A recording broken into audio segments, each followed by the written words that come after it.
नीतीश जी को आपका समाज करता है? मेरा समाज वोट करता है नीतीश जी को, लेकिन जो लोग वोट करते हैं मेरे समाज के लोग, मैं उनसे अपील करना चाहता हूं कि आप ऐसे लोग को वोट ना दो। मुस्लिम विरोधी जितना कानून नरेंद्र मोदी जी ने बनाया, कौन-कौन कानून बनाए? एक बार बता दीजिए। CNRC लाया, नीतीश जी ने बड़े पैमाने पर 4 कदम बढ़ के समर्थन किया। 3 तलाक लाया। मेरे शरीयत का मामला है, मेरे धर्म का मामला है, नीतीश जी ने 4 कदम बढ़ के उनको सपोर्ट किया। धारा 370 कश्मीर में हटाया गया, नीतीश जी ने 8 कदम बढ़ के उसको सपोर्ट किया।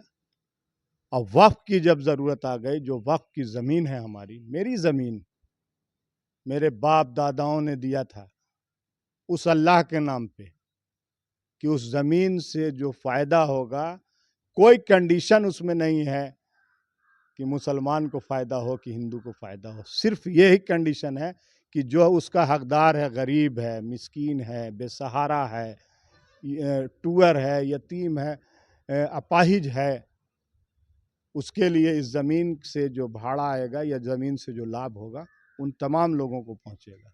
आज पहुंच भी रहा था। नरेंद्र मोदी जी की उस ज़मीन पे नज़र थी। जैसे उन्होंने रेलवे को प्राइवेटेशन करके बेचा, जैसे उड्डयन मंत्रालय को, आपके जितने भी एयरपोर्ट हैं उसको अडानी अंबानी को बेचा, तो अडानी अंबानी ने इनसे बोला कि बहुत बड़ी संपत्ति है वक्फ की, उसको कैसे हथियाया जाए। तो नरेंद्र मोदी ने एक कानून बनाया। अडानी के इशारे पे काम हो रही है। अडानी और अंबानी दोनों सगे भाई हैं। मोदी जी के 2 यार, अडानी और अंबानी। तीसरा है कहाँ? सीज फायर क्यों रुका? सीज फायर क्यों हुआ? अंडानी और अंबानी को कहे, अंबानी को कहने पे।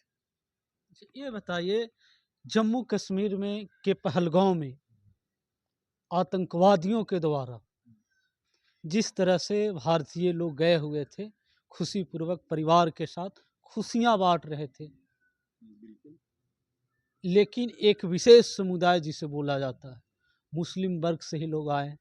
उन्होंने ऐसा सोशल मीडिया पे लिखा गया, बोला गया, कई वीडियो भी वायरल हुआ कि जो आतंकवादी थे, उन्होंने कलमा पढ़ाया और जो नहीं पढ़े, उनको हत्या कर।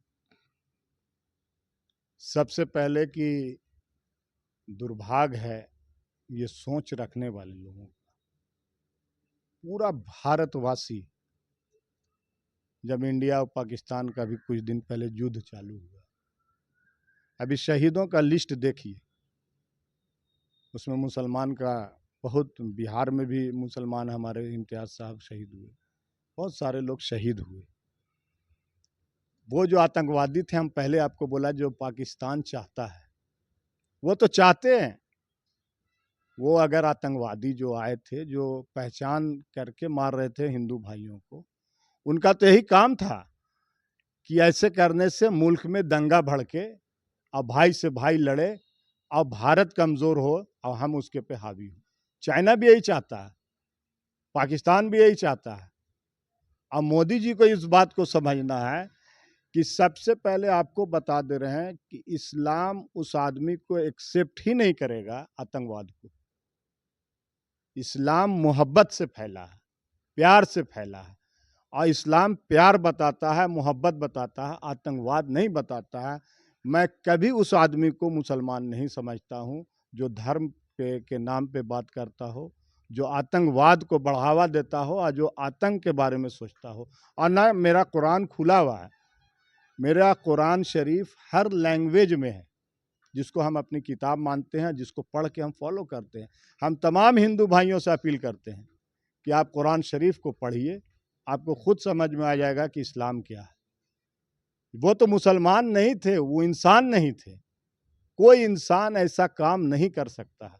वो दरिंदे थे, वो इंसान के भेष में जानवर से भी बदतर थे। जानवर भी वैसा काम नहीं करेगा जो उन्होंने किया। हम लोग ने निंदा किया, और हम लोग खुद इतना जज्बा रखते हैं कि मुल्क की ज़रूरत हो तो हम खुद सरहद पे जाके लड़ने को तैयार हैं। अब मेरे पूरा मुल्क एकजुट रहा। आपने देखा कि जितने मुसलमान लीडर थे या जितने मुसलमानों की तंजीम थी, सारे लोगों ने एक आवाज़ में पाकिस्तान मुर्दाबाद बोला। और आज हम भी बोलते हैं कि पाकिस्तान मुर्दाबाद, हिंदुस्तान जिंदाबाद, मेरी हिंदुस्तान की सेना जिंदाबाद। यही मेरा मुल्क है, हमको यहीं रहना है। हम पाकिस्तान वाले कैसे हो सकते हैं? हम भारत के लोग हैं।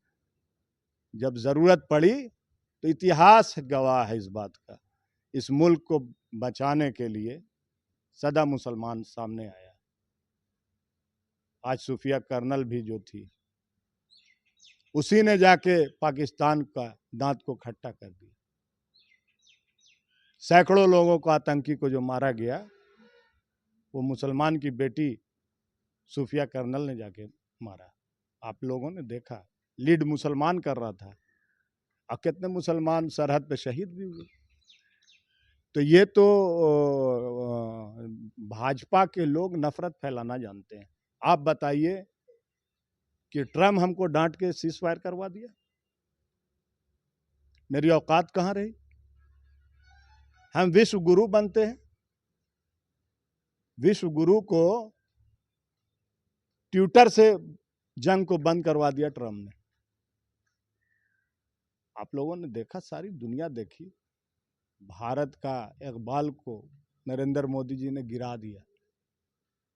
नरेंद्र मोदी जी को शर्म आनी चाहिए, और भाजपा के लोगों को, और तत्काल इस्तीफा दे देना चाहिए।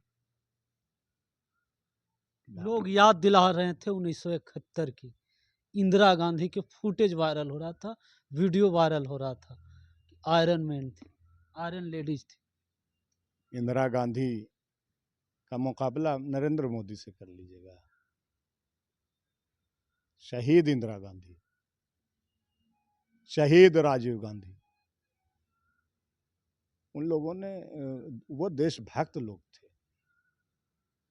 उनके लिए देश था, देश के लिए जीते थे, देश के लिए मरते थे। नरेंद्र मोदी जी अडानी के लिए जीते हैं, अंबानी के लिए जीते हैं, अडानी के लिए मरते हैं, अंबानी के लिए मरते हैं। ये तो आप कह रहे हैं, देश की जनता तो प्रधानमंत्री बनाए। कितना दिन बनाएगी? 400 से 240 पे ले आई। ईवीएम का भी कमाल था। कितना दिन चलेगा ये सब? कितना आप लोग ईवीएम पर अपना ठीकरा फोड़िए। सच्चाई है, ठिकरा नहीं फोड़ते हैं। जब जनता वोट बूथ पे दे के आती है और वोट नहीं निकलता, तो ईवीएम पे शक होता ही है। क्यों नहीं बैलेट से चुनाव कराते हैं नरेंद्र मोदी? जब हमको शक है तो आप करा दीजिए। दुनिया में जितने बड़ा लोकतंत्र देश है, अमेरिका जैसे मुल्क में जब बैलेट से चुनाव हो रहा है, तो आप क्यों नहीं करा देते हैं? हमको विश्वास नहीं है, आप करा दीजिए। है हिम्मत बिहार में बैलेट से चुनाव करा के दिखा दो। बात कर रहे हैं चुनाव का, तो एक बार फिर लौटते हैं चुनाव की ओर। पिछले 15 वर्षों में गया जिला, जो कि एक बहुत बड़ा आबादी है मुसलमानों की, अक़लियतों की, और इस आबादी में न तो महागठबंधन और न ही एनडीए की गठबंधन, किसी भी तरह से एक भी मुसलमान को गया जिला में टिकट नहीं मिला। क्या कारण हो सकता है? देखिए, कारण तो ये नेता ही हमारे बताएंगे कि क्या कारण है। टिकट मिलना ना मिलना ये दूसरी बात है। हम अक़लियत के लोग हैं, हम लोगों का सोच है कि इस बिहार को, इस प्रदेश को कैसे बचाया जाए, कैसे संविधान को बचाया जाए। आपका बात सही है कि टिकट नहीं मिला है, लेकिन हम लोगों ने मजबूती से महागठबंधन का साथ दिया है। 20 से 22% गया जिला में मुसलमानों का वोट है। 10 विधानसभा आता है, कोई ऐसा विधानसभा नहीं है जिसमें मुसलमान का वोट निर्णायक हो।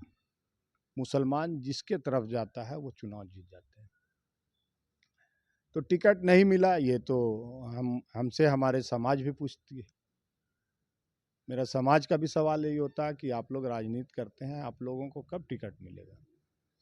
लेकिन हमारा उद्देश्य है विधायक बनना नहीं, मेरा लक्ष्य है माननीय नेता तेजस्वी यादव जी को मुख्यमंत्री बनाना, बिहार को भाजपा के चंगुल से बचाना, मेरा ये लक्ष्य है। अभी आप कह रहे थे कि आपका चर्चा है तो राजनीति कर रहे हैं, हर को ख्वाहिश होती है हम नेता अगर हमको चाहेंगे, उस लायक समझेंगे, आदरणीय लालू जी तेजस्वी जी का आशीर्वाद मिलेगा तो हम मजबूती से चुनाव लड़ेंगे और उनको सीट चुनाव जीत के भी देंगे। अगर वो हमको इस लायक नहीं समझेंगे तो हम पार्टी का सेवा करते आए हैं, करते रहेंगे। हम एक कार्यकर्ता बन के काम करेंगे।